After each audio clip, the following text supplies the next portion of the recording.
Baru saja resmi menjadi kader, kemudian bagaimana ya jadinya kalau benar Kaesang benar-benar menjadi Ketua Umum PSI?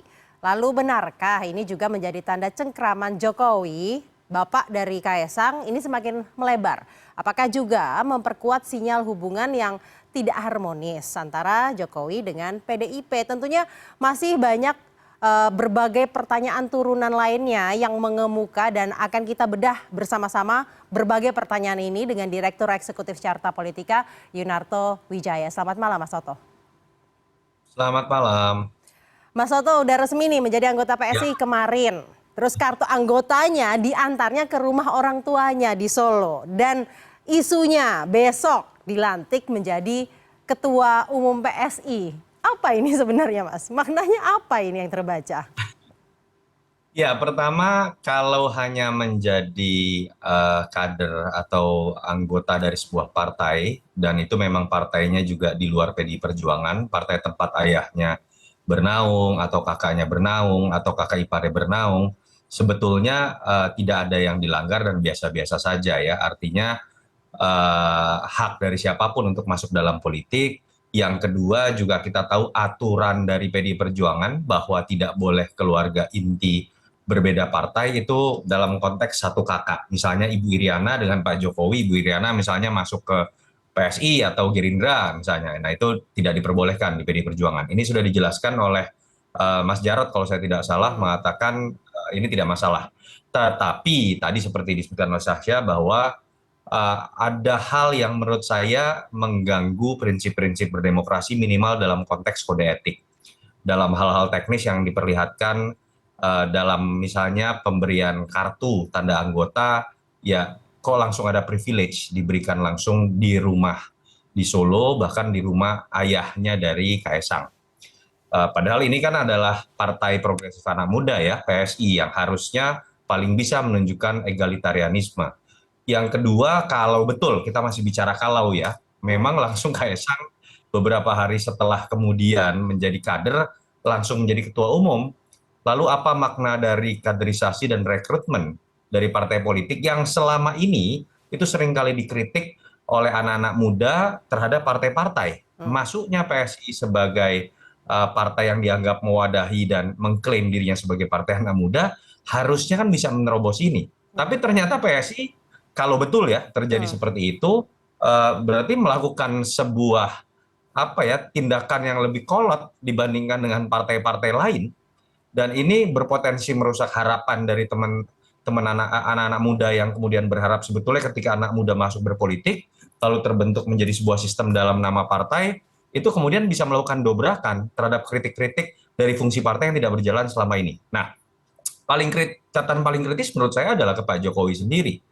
Apapun argumentasi terkait dengan Kaisang sudah besar, sudah mandiri, bisa mengambil keputusan sendiri. Tapi ini kan ada sebuah rangkaian. Kalau kita lihat 2020 sudah ada kekagetan ketika secara bersamaan anak Pak Jokowi, Mas Gibran, dan mantu Pak Jokowi, Mas Bobi, kemudian maju dalam pilkada yang sebelumnya tidak terdengar akan berpolitik misalnya. Apapun itu tetap dalam konteks etika demokrasi itu jadi pertanyaan. Karena selama ayahnya atau mertuanya masih berkuasa, dianggapkan alangkah baiknya tidak ada anggota keluarga yang maju. Dianggap berpotensi akan menikmati kekuasaan itu untuk menang dan lain-lain berbagai macam kritik. Lalu kemudian di akhir masa jabatan, kalau betul ya terjadi seperti apa yang kita duga-duga, kan di WhatsApp group udah rame nih kan terkait dengan Betul besok Mas. atau lusa di Kopdarnas akan dipilih menjadi ketum. Ya saya pikir ini juga catatan legacy yang buruk akhirnya buat Pak Jokowi, apalagi kalau betul ini hanya terkait dengan peristiwa politik 2024, apalagi kalau dikaitkan dengan uh, prakondisi menuju post power syndrome dengan menempatkan keluarganya sendiri menjadi bagian dari kekuasaan. Itu menurut saya malah akan menjadi apa ya legacy yang buruk buat Pak Jokowi yang kita tahu kepuasan publiknya sangat tinggi, dan ketika maju harus diingat loh, dia adalah sosok yang dianggap mewakili orang biasa, bukan bangsawan Ya. politik, merintis karir dari bawah dan berhasil menjadi presiden mendapatkan kepercayaan. Tapi ketika kemudian meninggalkan legacy dalam konteks kekuasaan yang terdistribusi, itu malah didistribusikan kepada anak-anaknya dan mantunya. Berbicara mengenai sosok Jokowi di balik keputusannya Kaisang ini, Mas Toto. Walaupun alasannya bahwa tadi yang Mas Toto utarakan bahwa Kaisang ini kan sudah mandiri, sudah besar, apalagi sekarang sudah memiliki keluarga kecilnya sendiri, itu artinya mungkin sudah pisah kakak. Kaisang ini tadi juga menyebutkan sudah mendapatkan restu dari Jokowi sebagai orang tuanya. Jadi pasti orang tuanya tahu. Apakah ini kemudian bisa terindikasi merupakan salah satu strategi Jokowi atau Jokowi ini ada andil di balik langkah Kaisang ini untuk maju ke kontestasi politik dan katanya akan jadi ketum? Iya, kan sudah jelas sudah dikatakan meminta restu ya sesuai pengakuan Kaisang, dan Pak Jokowi juga sudah mengatakan Kaisang sudah minta restu, dan walaupun keputusan diambil oleh Kaisang sendiri. Tetapi kan kita tahu misalnya PSI kan jelas mencetuskan istilah Jokowisme. Itu sah-sah saja selama Jokowisme itu bagusnya diterjemahkan menjadi nilai-nilai, bukan sekedar pengkultusan misalnya. Dan itu sudah masuk ke dalam narasi perdebatan ya antara orang yang pro dan kontra, dan menurut saya bisa dijelaskan juga oleh sebagian teman-teman PSI. Tapi ketika kemudian betul nanti ketua umumnya adalah Mas Kaisang, apa yang kemudian dinarasikan menjadi nilai-nilai itu kan akan sirna dengan sendirinya. Artinya betul ini pengkultusan. Artinya betul ini sebuah takeover, akuisisi karena nama besar seorang anak presiden dan kemudian mendapatkan privilege menjadi seorang ketua umum begitu saja. Kalau kita lihat bahkan di beberapa partai yang dianggap terkait dengan dinasti ya. Misalnya kita berbicara mengenai PDI Perjuangan saja. Mbak Puan dan Mas Prananda itu melalui proses yang cukup panjang, dan sampai sekarang kita tahu Mbak Puan bukan seorang ketum, pernah menjadi anggota DPR, pernah ketua fraksi, pernah menjadi menteri, lalu kemudian ketua DPR. Ada proses di situ begitu. Dan Mas AHY pun juga sekarang memang ketum, tapi pernah melalui menjadi seorang calon kepala daerah, ada pengalaman yang bisa dikatakan paling tidak masih bisa lebih teruji dibandingkan misalnya Mas Kaisang. Tapi kita kan masih berasumsi ya tentang ketua umum. Jangan-jangan kita salah juga. Tapi kalau itu terjadi, artinya itu menunjukkan itu tadi Jokowisme yang tadinya bisa dilihat sebagai sebuah terjemahan nilai-nilai apa yang sudah dikerjakan oleh Jokowi, ternyata hanyalah sebuah pengkultusan. Dan itu menurut saya sebuah contoh yang tidak baik buat anak-anak muda ketika ingin masuk berpolitik. Artinya mereka akan berbicara mengenai kalau ingin punya karir politik yang bagus, yaitu jatahnya dari anaknya seseorang aja, anaknya bangsawan politik, anaknya dari ketua partai, atau kemudian anaknya dari presiden, kalau mau dengan mudah bisa langsung jadi ketua umum partai.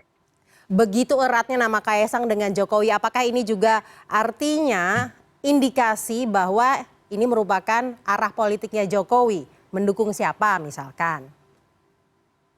Ya, sampai detik ini kan PSI belum memutuskan mendukung siapa, walaupun dalam beberapa acara Pak Prabowo sudah datang ya. Ya. Ya, bisa saja diterjemahkan seperti itu, walaupun kan jadi pertanyaan misalnya, walaupun Mas Kaisang misalnya masuk menjadi ketua umum PSI, katakanlah betul PSI akan mendukung Pak Prabowo, tapi kan ada sebuah fakta yang belum diselesaikan, bahwa Mas Gibran dengan Mas Bobi dan Pak Jokowi sendiri masih menjadi bagian dari kader PDI Perjuangan.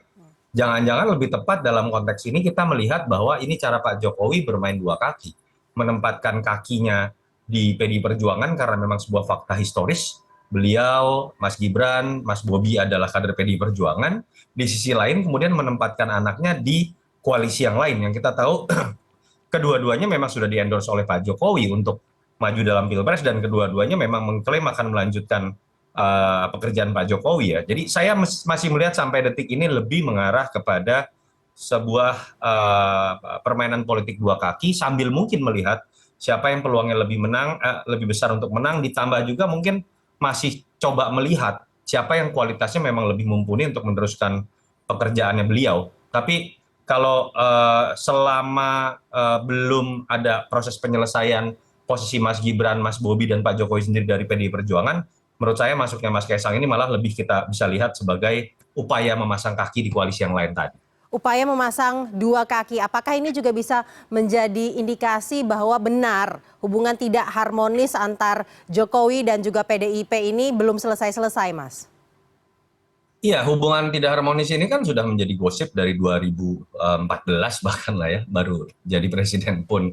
Tetapi kalau kita lihat apakah kemudian sudah mencapai titik yang kemudian bisa membuat mereka berpisah, saya pikir tidak mudah dengan keberadaan tadi fakta politik Pak Jokowi masih kader, Mas Gibran dan Mas Bobi masih kader, dan saya lebih melihat ini lebih kepada sebuah upaya dari Jokowi yang kita tahu ketika memainkan politik ini selalu memainkan politik tidak pada satu skenario, tapi dua skenario bahkan tiga skenario. Dan harus dipahami juga Pak Jokowi ini selain kader PDI Perjuangan juga adalah ketua koalisi ya secara de facto yang punya kepentingan untuk menjaga stabilitas politik minimal di antara partai-partai pendukungnya yang kita tahu sekarang terpecah dalam konteks kepentingan Pilpres 2024 sehingga dia harus berdiri di keduanya. Jadi saya lebih melihat pada situasi itu sambil mungkin kita baru akan melihat bagaimana sikap Jokowi, apakah betul-betul akan mengambil sebuah sikap yang sifatnya ekstrim, itu menurut saya pada masa-masa injury time. Walaupun terkaan saya, sampai kemudian masa injury time, pemilu 14 Februari, Pak Jokowi tidak pernah akan eksplisit menunjukkan dukungannya secara terbuka kepada salah satu calon saja. Kemudian sikap PDIP yang terkesan ya sudah, nggak apa-apa. Itu seperti apa, Mas? Saya agak Dibacanya. kaget ya.